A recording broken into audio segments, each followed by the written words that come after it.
नमस्कार, स्वागत है आप सभी को।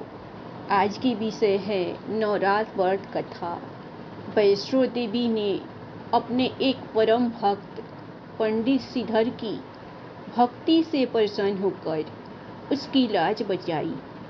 माता ने पूरे जगत को अपनी महिमा का बोध कराया। तब से आज तक लोग इस तीर्थ स्थल की यात्रा करते हैं और माता की कृपा पाते हैं। कटरा से कुछ दूरी पर स्थित हंसाली गांव में मां वैष्णवी के परम भक्त श्रीधर रहते थे। वे निसंतान होने से दुखी रहते थे। एक दिन उन्होंने नवरात्रि पूजन के लिए कुंवारी कन्याओं को बुलवाया। मां वैष्णो कन्या वेश में उन्हीं के बीच आ बैठी। पूजन के बाद सभी कन्याएं तो चली गई, पर मां वैष्णो देवी वहीं रही और श्रीधर से बोली, सबको अपने घर भंडारे का निमंत्रण दे आओ। श्रीधर ने उस दिव्य कन्या की बात मान ली और आसपास के गांवों में भंडारे का संदेश पहुंचा दिया। वहां से लौटकर आते समय गुरु गोरखनाथ और उनके शिष्य बाबा भैरवनाथ जी के साथ उनके दूसरे शिष्य को भी भोजन का निमंत्रण दिया। भोजन का निमंत्रण पाकर सभी गांववासी अचंभित थे कि वह कौन सी कन्या है जो इतने सारे लोगों को भोजन करवाना चाहती है। इसके बाद श्रीधर के घर में अनेक गांववासी आकर भोजन के लिए जमा हुए। तब कन्या रूपी मां वैष्णो देवी ने एक विचित्र बात से सभी को भोजन परोसना शुरू किया। भोजन परोसते हुए जब वह कन्या भैरवनाथ के पास गई, तब उसने कहा कि मैं तो खीर पूरी की जगह मांस खाऊंगा और मंदिरा पान करूंगा। तब कन्या रूपी मां ने उसे समझाया कि यह ब्राह्मण के यहाँ का भोजन है, इसमें मांसाहार नहीं किया जाता। किंतु भैरवनाथ ने जानबूझकर अपनी बात पर अड़ा रहा। जब भैरवनाथ ने उस कन्या को पकड़ना चाहा तो मां ने उसके कपट को जान लिया।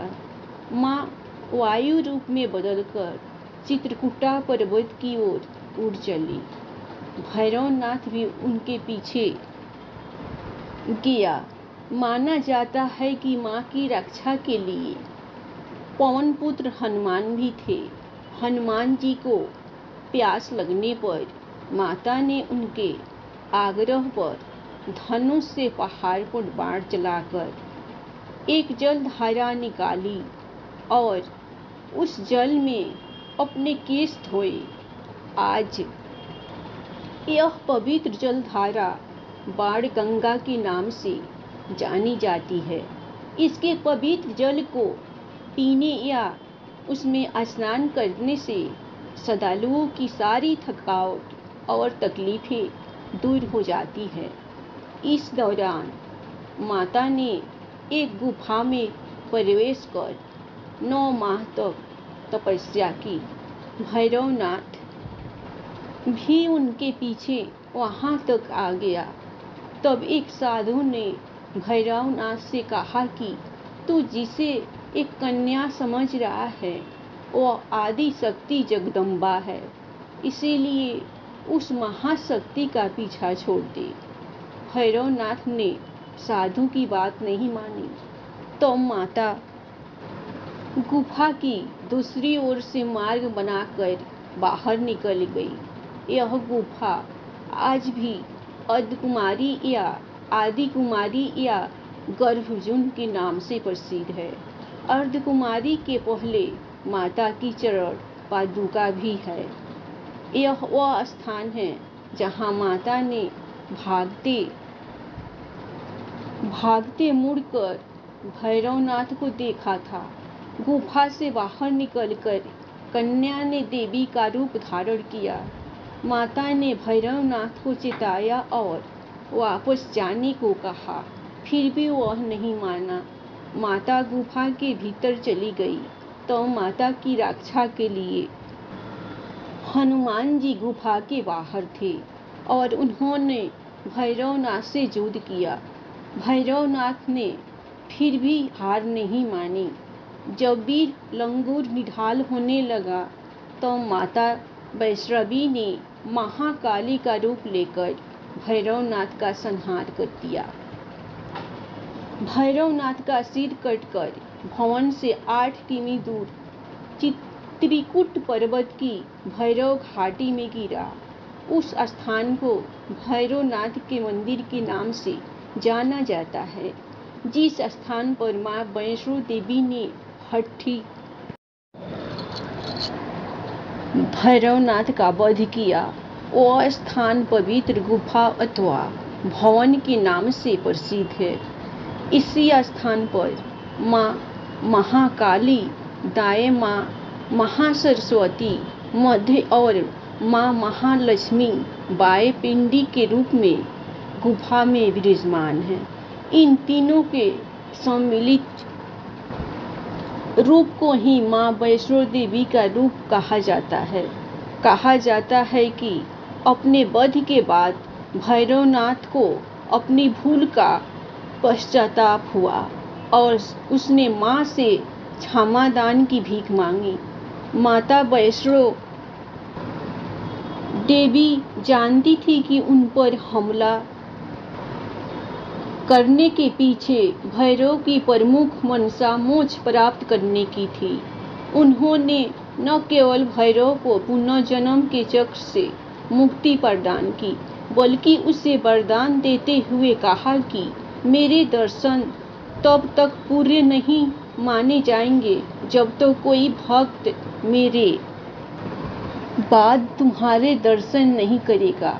उसी मान्यता के अनुसार आज भी भक्त माता वैष्णो देवी के दर्शन करने के बाद करीब 3.25 किलोमीटर की खड़ी चढ़ाई करके भैरवनाथ के दर्शन करने जाते हैं। इस बीच वैष्णो देवी ने 3 पिंड सिर सहित एक चट्टान का आकार ग्रहण किया और सदा के लिए ध्यानमग्न हो गई। इस बीच पंडित श्रीधर अधीन हो गए। वे त्रिकुटा पर्वत की ओर उसी रास्ते आगे बढ़े जो उन्होंने सपनों में देखा था। अनंत वे गुफा के द्वार पर पहुंचे। उन्होंने कई विधियों से पिंडों की पूजा को अपनी दिनचर्या बना ली। देवी उनकी पूजा से प्रसन्न हुई। वे उनके सामने प्रकट हुई और उन्हें आशीर्वाद दिया। तब से श्रीधर और उनके वंशज देवी मां वैष्णो देवी की पूजा करते आ रहे हैं। आज भी 12 मास वैष्णो देवी के दरबार में भक्तों का तांता लगा रहता है। सच्चे मन से याद करने पर माता सबका बेड़ा पार लगाती है। धन्यवाद। आप लोगों को कहानी पसंद आए तो आप लोग लाइक सब्सक्राइब जरूर कीजिएगा। हमेशा खुश रहिए, अपना ख्याल रखिए। जय माँ दुर्गा, जय माँ वैष्णो देवी।